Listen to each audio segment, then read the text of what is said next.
Okay, in this video, we will look at some of these topics: the small signal model of BJT, two-port networks, the hybrid parameter, and the H parameter model and the analysis.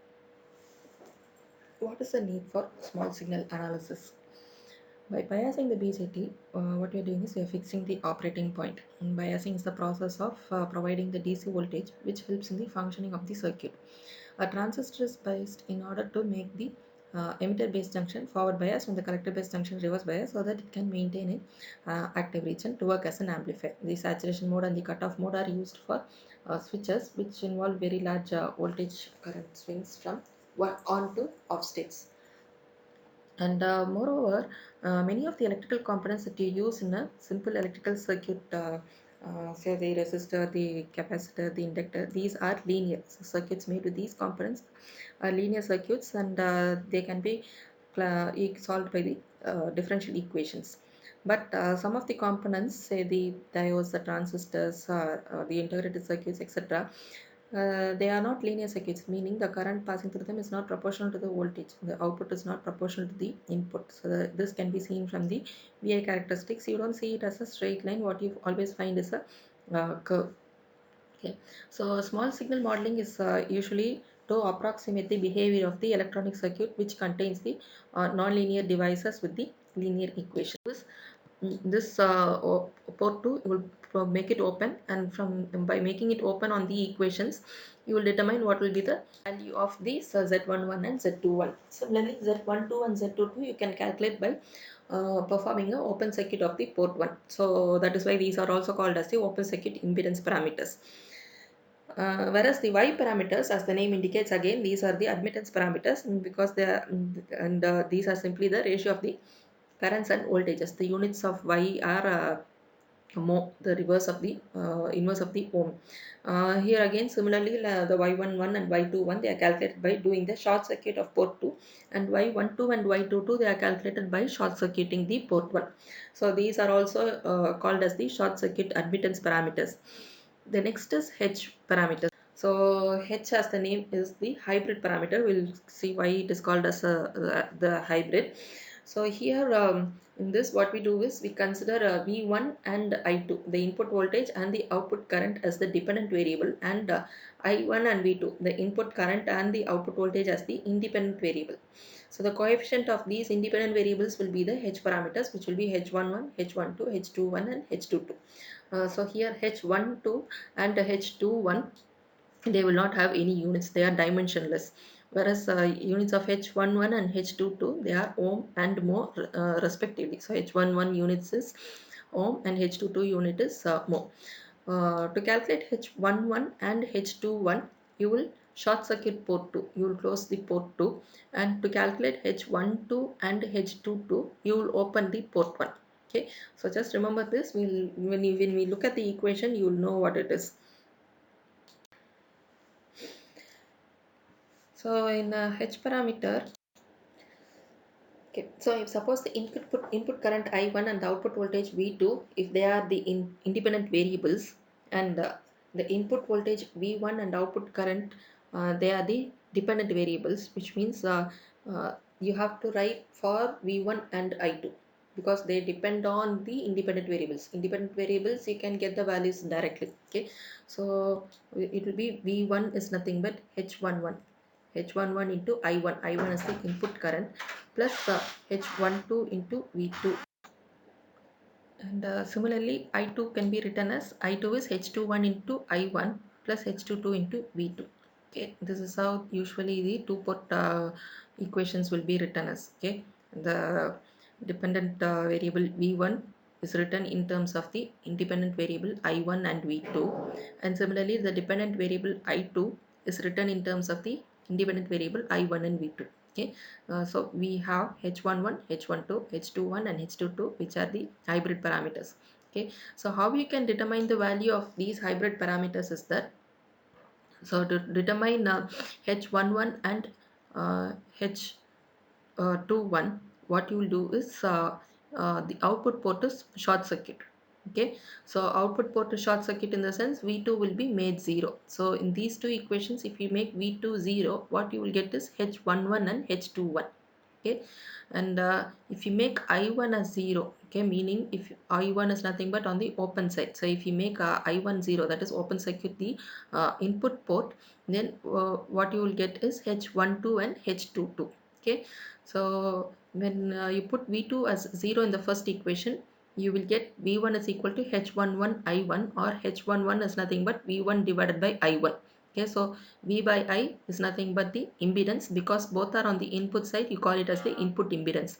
And H22 is, you have to make I1 as 0, that is you will open circuit the input port. So when this is made 0, I2 is equal to H22 into V2, or H22 is equal to I2 divided by V2. I by V is reverse of impedance, which is admittance, because both are on 2, because both are on the output port, it is an output impedance.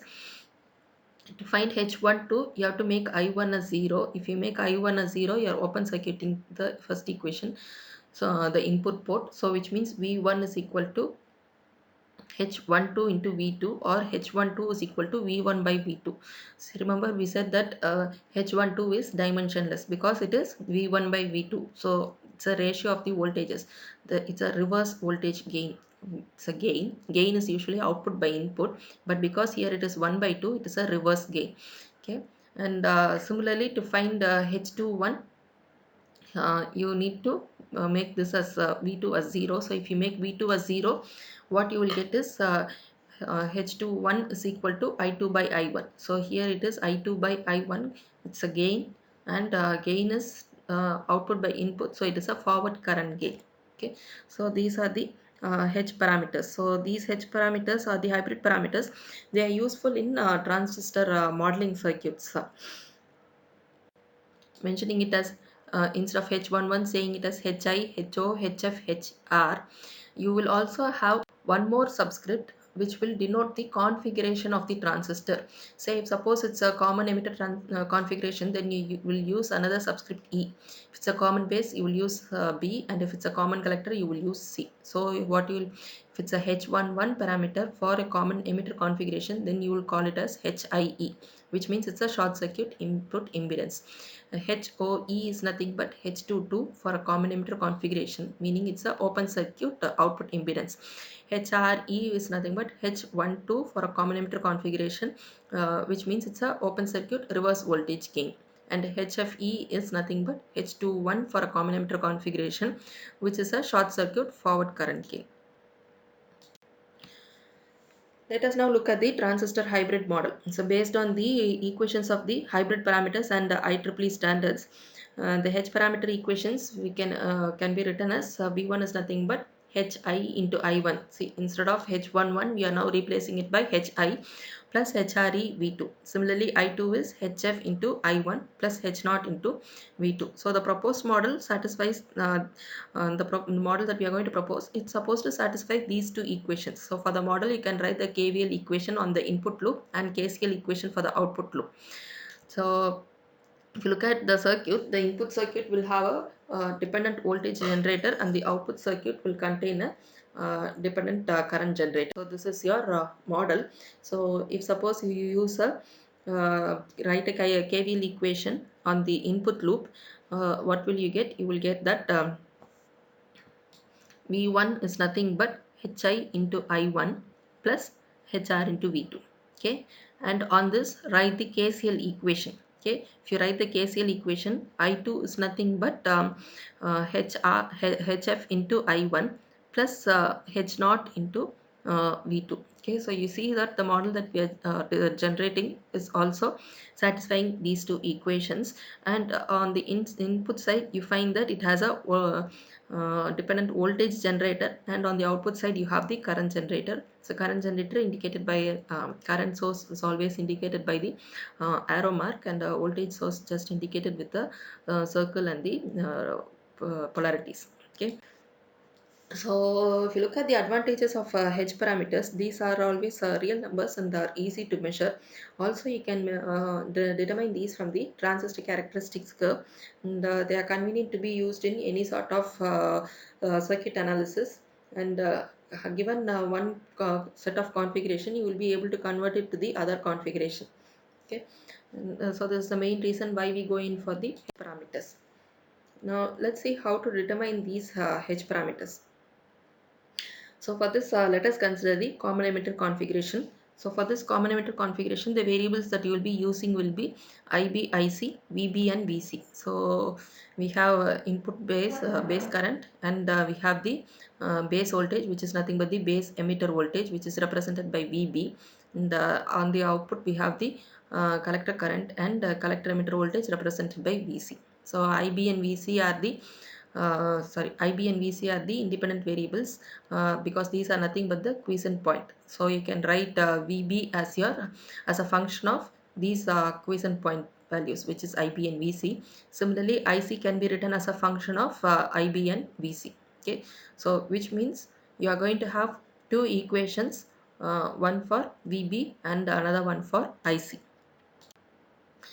So using your two-port network equations and these variables that we have used, we can write that I1 is V1 is nothing but H V1 is HI into I1.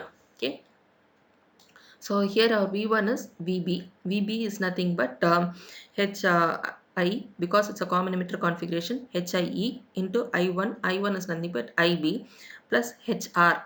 So it is HR into emitter configuration. So HRE into V2. V2 is nothing but your VC.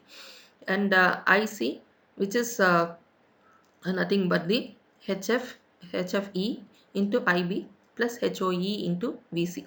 So from the same manner, you can short circuit the output or open circuit the input in order to determine the parameters. So HIE is nothing but output being shorted. So you will get HIE is VB by IB when VC is 0. HRE is VB by VC when IB is 0, and HFE is IC by IB when VC is 0, and HOE is IC by VC when IB is 0. Okay, so these are the equations that will define the H parameter in the case of a common configuration. So you can use the same procedure to determine the equations for a common base or a common collector. Just uh, vary the input and the output, and don't forget the second subscript that you need to change for what sort of configuration it is. So in the case of a common emitter, or we had the parameters VB and IC, which are the quiescent points. So in the case of common base, we will have the VE, the emitter voltage, and the collector current, which will be the dependent variables, and your independent variables will be the emitter current and the collector voltage. So you have the equation written for them. Okay, similarly for your common collector configuration, your quiescent points will be IB and VE. So these will be your independent variables, and your dependent variables will be IE and VB, for which you'll be writing the equation again along with another subscript, because it's a common collector. So you'll have another subscript which is the C. Okay, so this is how you will write the equation for the three configurations. So the everything base is the two-port network equations.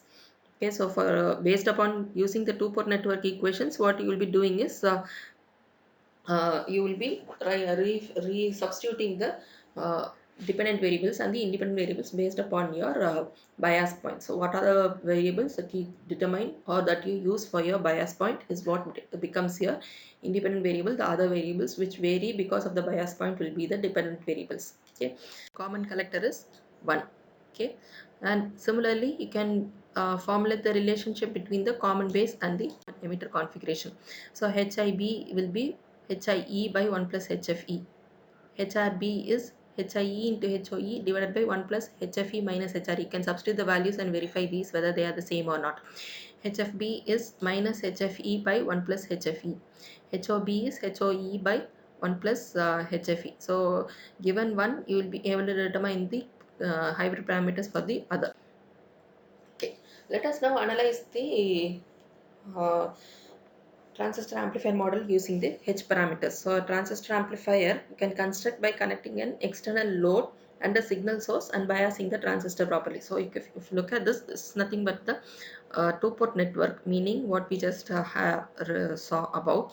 Okay, at the end you will connect it with a load, and in the beginning you will have a signal source. So all you need to do is to bias your transistor accordingly. Okay, meaning you give in your proper IB and VC if it's a case of a common emitter configuration. You will replace the transistor by the hybrid model. The two-port active network represents the transistor in any one of the configuration. The hybrid equivalent circuit is valid for any type of load, whether it's a pure resistance or impedance or even another transistor. It is assumed that the H parameter remains constant over the operating range. Also, your input is supposed to be sinusoidal. Okay, and these parameters I1, V1, I2 and V2, they are supposed to be phasor quantities.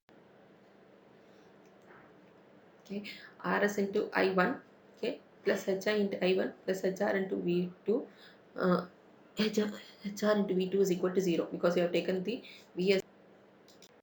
But what is I2 by V2?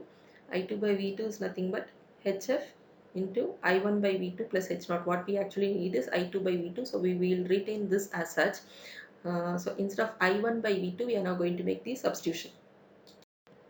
Instead of I1 by V2, we are going to substitute this term minus HR by RS plus HI plus H naught. So I2 by V2 is nothing but Y naught is equal to H naught minus HF into HR divided by HI plus RS. So this will be the output admittance. So these are the some of the uh, parameter values that you can determine based upon the hybrid parameter values. Okay, configuration. So you can use the same procedure to determine the equations for a common base or a common collector. Just uh,